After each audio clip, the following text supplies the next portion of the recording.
මිනිස්සු බණ අහනවා අපි දන්නවා. තරුණයෝ බණ අහනවා අපි දන්නවා. හැබැයි බණ අහන්න හිතෙන්නේ බොහොම කාලෙකින්.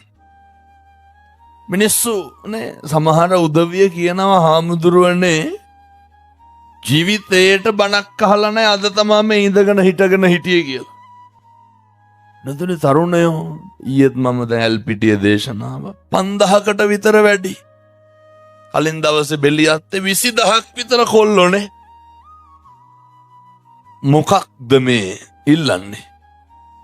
මිනිස්සුන්ට නිවෙන්න ඕනේ. මිනිස්සුන්ට ධර්මයේ අවශ්‍යතාවය තදටම තියෙනවා. මිනිස්සුන්ට ආධ්‍යාත්මය අවශ්‍යයි. පින් විපාක දෙනවලුනේ මනෝ පුබ්බංගමා ධම්මා මනෝ සෙට්ටා මනෝමය. මේ මනස මුල් වෙලා කරන කියන ඒවා භාසතිවා කරෝතිවා තතෝනං සුඛමං වේති. සැප පිනිස පන්නනවලු ඡායාවාන පායිනිනේ. හෙව නැල්ල වගේ එනවලු නිවන් දකින්නකම්. දැන් මේ ඔය ඇත්තෝ පස්සේ පිටිපස්සෙන් එනවා. ධර්මයට යොමු කරවනවා. පැහැදිලිද? ධර්මයත් එක්ක ජීවත් වෙනකොට අකුසල් සිතුවිලි එන්නේ නැහැ. ජීවිතේ පුරුදු වෙන්න මිනිස්සු වෙලා ඉපදුනේ පින්නතුනි චතුරාර්ය සත්‍ය අවබෝධ කරගන්න විතරයි. බුදුවරුත් බුද්ධත්වයේ ලබා ගන්නට කොහෙද කවුරු වෙලාද උපදින්? දෙයයන්ට පුළුවන් ද බුදු වෙන්න? මිනිස්සු වෙලා උපදින්න ඕනේ. අබ්බගාත වෙලා ඉපදුනාට බෑ. හතරහන්දි පණ නැතුව ඉපදුනාට බෑ. අඳගොළු පිහිරි වෙලා ඉපදුනාට බෑ. තථාගත බුදුවරු බුදු වෙන්න බෙරුම් පුරපු බෝධිසත්වයන්ට තිබ්බ අංග ලක්ෂණ. ඒ සම්පූර්ණ ශරීරය අපිට තියෙනවා නැද්ද? දැන් මොකක්ද එහෙනම් කරගන්න තියෙන්නේ? පාරමිතා පුරන්න. මේ ගමනට අඩිය තියන්න.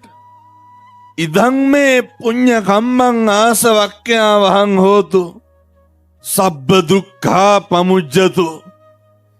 ගෝරතර සංසාරේ දුක් විඳින මේ ගමන කෙලවර කරන්න අද ඉඳන් පටන් ගන්න. මේ එකහුවෙන ටික ටික දේවල් සංසාර විමුක්තියට එකතු කරගන්න මං මෙහෙම දේශනා කරන්න හේතුව තමයි මේ සංසාරේ පින්නතුනේ අපි ආය කවදානම් මිනිස්සු වෙලා උපදින්නද? කවදා හොම ඉඳගෙන බණ අහන්නද? මොකද ලැබපු මනුෂ්‍ය ආත්ම භාවයේ නැති වෙන මහා බරපතල කාරණයක් තමයි ඔය කේන්තිය කියලා කියන්නේ. මම යෝජනා කරනවා මේ පින්වත් සියලු දෙනාට මැරෙන්න කලින් කේන්තිය පාලනය කරන්න. දැන් මට ඉරහඳ වගේ විශ්වාසයි එක මෙතන කියලා බෑ. ඔය අපිට කියලාම දානවා හොඳේ. දැන් අර කට්ටිය අතන හිටගෙන ඉන්නෝනේ. පිටිපස්සේ මිනිස්සුන්ට කේන්තිය ඇයි? දැන් වචන දෙක තුනක් ඇහුණා අපට. පේන්නේ නැන්නේ. කවුරුවත් හිටගෙන ඉන්නේ. කේන්ති ගන්න කවුද? මොකටද? කවුරු හරි හිටගත්තාම අපි මොකටද කේන්ති ගන්න? ජීවිතේ පුරුදු වෙන්න නිවන් දකින්න එකනේ අරමුණ. එමයි කියලා හිටගන්න නැහැ සේරම හොඳේ. පිටිපස්සට කේන්ති යන්නේ නැහැ කියලා. ඔය නිවන් දකින්න අරමුණට මේ යන ගමන මේකට වල කපන ලොකු කතන්දරයක් තමයි අර ව්‍යාපාදේ. අහලත් ඇති මං හිතන්නේ.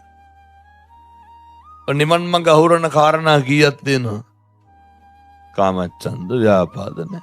දෙක ව්‍යාපාදේ. ව්‍යාපාදේ නඩත්තු කරන්නේ මොකෙන්ද? කේන්ති. ව්‍යාපාදේ නඩත්තු කරන්නේ තරහව මගින්. ව්‍යාපාදේ නඩත්තු කරන්නේ ක්‍රෝධය මගින්. ඒ නිසා ජීවිතේකටම පුරුදු වෙන්න තරහ ගන්න එක නවත්තන්න. තරහ ගන්න එක නැවැත්තුවේ නැත්තම් වෙන්නේ වෛරය ඇති වෙනවා. වෛරය ඇති වුනහම මිනිස්සු වෙලා උපදින්නේ නැහැ. තිරිසන් වෙලා උපදින්නේ. ඒ උපදින්නේ ඈත් වෙලාද ලං වෙලාද? මතක තියාගන්න. කියන හැම වචන එකටම වග කියන්න වෙනවා. ඒ කියන්නේ අර කට පරිස්සම් කරගන්න කිය. කියන හැම වචන එකටම කොහේ හරි දෙයක් සලකුණු වෙනවා. ඒ නිසා ඔය සමහරු කියනවා නේද ඔය පින්නතුනි වෛරක්කාරයෝ දරුවෝ වෙලා උපදිනවා. ඒ සමහර අම්මලා තාත්තලා කියන්නේ මම ඒ කියන විදිහටම කියන්න. ඔය තොපිනම් පෙර සංසාරේ හතුරුද කියලා කියන්නේ නැද්ද? මේ පැතිවල එහෙම නැතුව ඇති මං කියන්නේ. බොහෝ පැතිවල එහෙම කියනවා. සමහර දරුවෝ කියනවා දෙමව්පියොන්ට මේ අම්මා තාත්තා වෛරක්කාරයෝ වගේ පේන්නේ. වගේ නෙමේ වෛරක්කාරයෝම තමයි. ඇයි වෛර පිරිමහන්න ලං වෙලා උපදින්න ඕනේ. සමහර වෛරක්කාරයෝ උපදිනවා පතාගෙන එනවා බිරිඳ කරගන්න. කවුද? ඇයි මේ වෛරය පිරිමහන්න ළඟින් ඉන්න බෑ. අර දැක්කද අයියේ පොඩි එකාගේ බෙල්ල කපලා අයියේ පෙරේද?